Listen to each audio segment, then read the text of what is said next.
Hello everyone and welcome back to Marvel Hub. Today we have a lot of stuff to go over regarding WandaVision. Obviously the first 2 episodes are scheduled to release on Disney Plus just around the corner on January the 15th. And since it is so close, a load of people have been invited to early screenings and they've managed to watch it early. I presume they were digital events and not in person. So in this video we're going to be going over everything that the critiques are saying from the first 3 episodes that they've seen. I believe they didn't see any more. So I guess from this we do have a bit of leaked information about the footage. Obviously they all signed NDAs with Marvel to make sure that they don't leak anything, but I think some of them have said slightly too much. We have some very vague details about what is going to happen. We don't really know much, but everything is looking very promising so far. So yeah, the series will be weekly. However, the first 2 episodes are going to release at once on the launch date on the 15th. It seems like the first 2 or few episodes will be in the 50s/60s, and as we progress later in the series, the time era will start to progress too, and we will move away from the black and white screens over to colour, with the 70s in episode 3. So Stephen Weintraub said on Twitter, a lot of people ask me about the length of the WandaVision episodes. The first 3 episodes are about 1 hour and 30 minutes in length. I think the episodes will get longer as we get further into the series. So he said episodes 1, 2 and 3 are about 30 minutes each, making up an hour and a half in total. I'm guessing the latter episodes will break that 1 hour mark. The episode lengths are going to be quite dynamic. Discussing film said on Twitter, the first 3 episodes of WandaVision are a fantastic creative spin on the sitcom format that makes way for a very intriguing season debut. Truly new ground for Marvel with inventive filmmaking that makes each episode special. Elizabeth Olsen and Paul Bettany deliver their best performances in the MCU, whilst Teyonah Parris shines in every scene she's in. The series serves as a magnificent return to the MCU whilst paving its own path.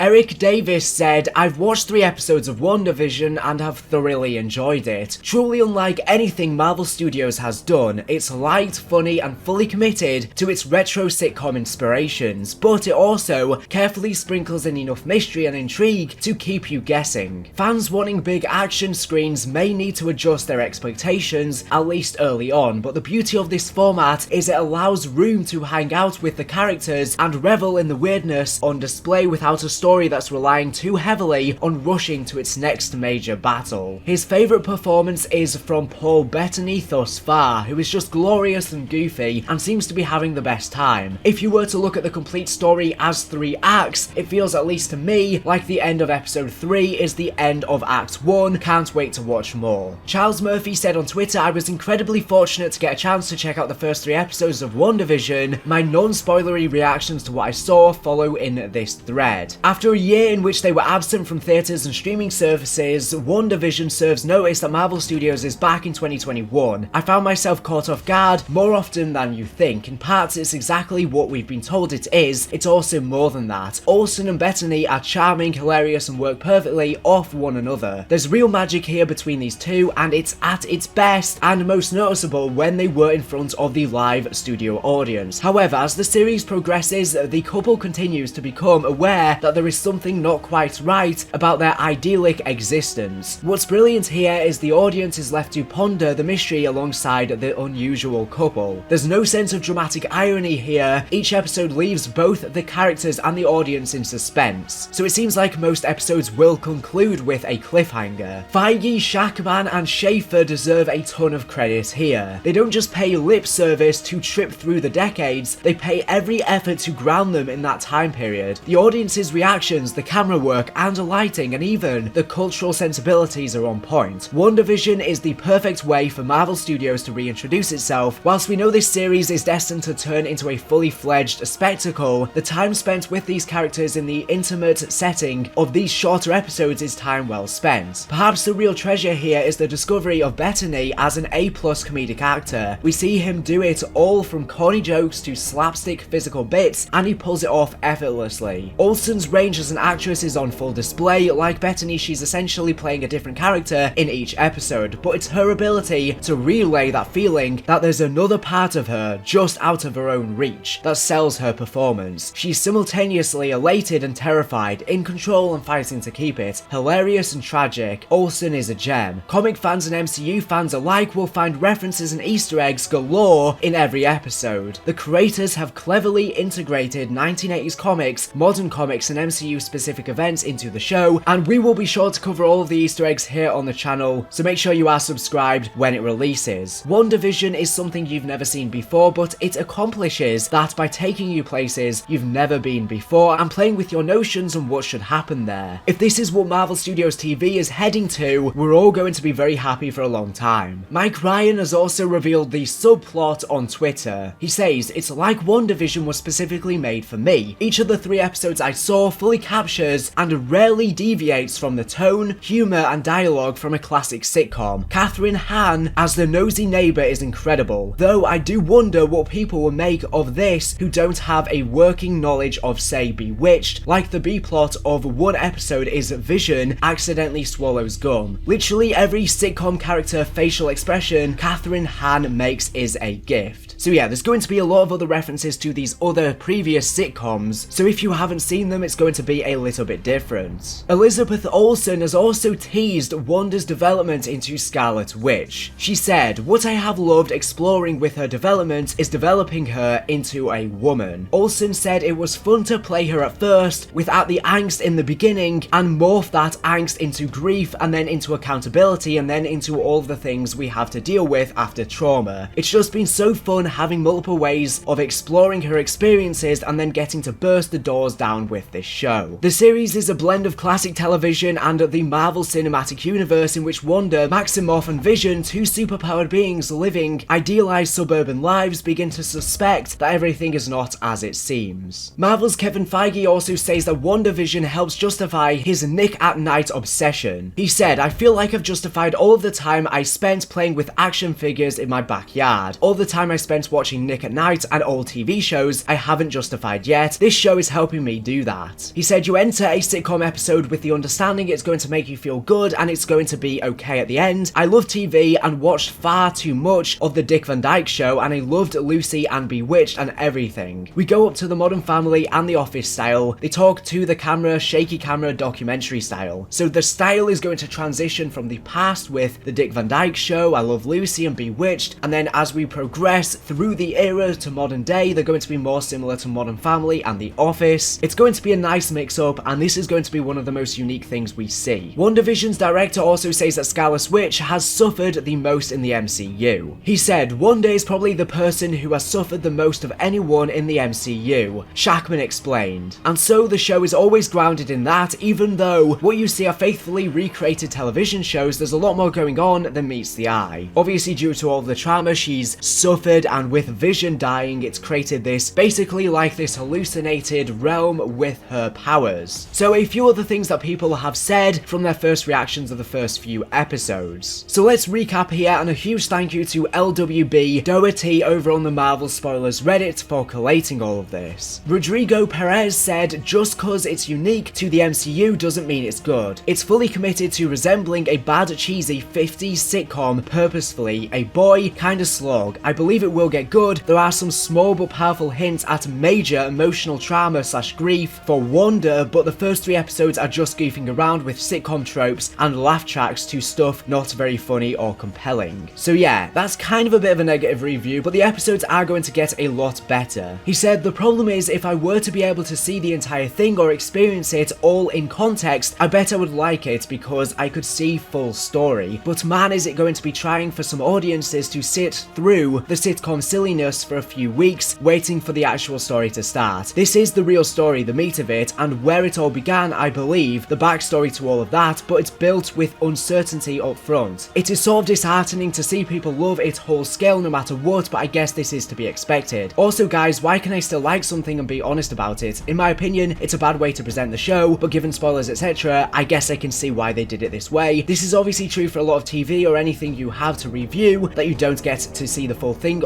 of imagine reviewing a book from only its first 3 chapters. It does a disservice to the material, but it is the state of things for media, unfortunately. Nikki Novak said it is a jewel, or stone. It is zany, precise, fresh, funny, cute laugh track, and counterintuitive. The bigger picture will be revealed. We only get glimpses so far that all isn't right in Westview, but I'm in no rush to leave town. So yeah, it will take some getting into. Chris Hayner said it's great, weird, loaded with sitcom tropes, and what I was expecting, kinda scary. Eric Goldman said if you fret that all superhero stories can feel the same, here is big proof otherwise. I found it delightfully trippy and intriguing. I love what I've seen so far and can't wait to see the entire season. Eric Davis said, truly unlike anything Marvel Studios has done before, fans wanting big action scenes may need to adjust their experiences. James Viscardi said, we knew WandaVision was going to offer a much different view of the MCU, and boy does it. Much of the sitcom setup for the show makes the reality of the situation moments incredibly tense and gripping. How WandaVision approaches what we think is normal and what isn't makes it incredibly fun to watch just 3 episodes in. I am impressed at how much it offers fans waiting for MCU content whilst still showing restraint. WandaVision offers humour, drama and suspense all in its half-hour chunks. I will say it is good. The first 2 episodes are being offered up front as they really set up what the show is about. Marvel fans have been waiting, their patience will be rewarded. Stephen Weintraub said, I have seen the first 3 episodes of WandaVision and love how big of a swing Marvel Studios is taking with the series. The reason the MCU is king of the hill is Kevin Feige's amazing leadership and willingness to take risks, like what you'll see in WandaVision. Having seen only the first 3 episodes, I only have a hint of what's really going on, and I'm so excited to see where this is going. Brandon Davis said, WandaVision is truly unlike anything the MCU has put out before. I can't emphasize that enough. It is a blast to watch. It is so committed to the sitcom structure of the storytelling that it feels like a bold risk, but it pays off and builds a mystery. It is awesome. We also have the production brief that has released, and I'm going to put some screenshots of it on screen right now. So if you want to pause the video as I showcase them, you can do so. So yeah, I will also leave a link to it down in this video's description if you want to read the full brief. But I think the most interesting thing, and this was pointed out by Reg McKee over on the Marvel Spoilers Reddit, is they quote this specific point in which it says, in the first episode we meet Wanda and Vision after they've just been married. They're driving into this new town with just married on the back of their cute little cars. It's the 1950s, black and white. They're absolutely adorable, they're madly in love, and there is not a hint of the Avengers or the larger MCU. We see them going about their day, making breakfast. She's a witch, he's Synthezoid. She can dry dishes in the air, he can change destiny and walk through things. So it seems like the first episode will just be a sitcom, like all of the reviews have been saying, since there isn't any hint for the Avengers or the MCU. This is probably why they're releasing the first 2 episodes for the premiere. The second episode I assume will be in the 60s, and we've already seen from multiple TV spots that things start to get darker and reality starts to fall apart a little bit starting with that era. Super excited for the show, can't wait. Anyways, thank you for watching the video, make sure to subscribe if you're not for the latest and greatest Marvel news and information. So anyways, thank you for watching, and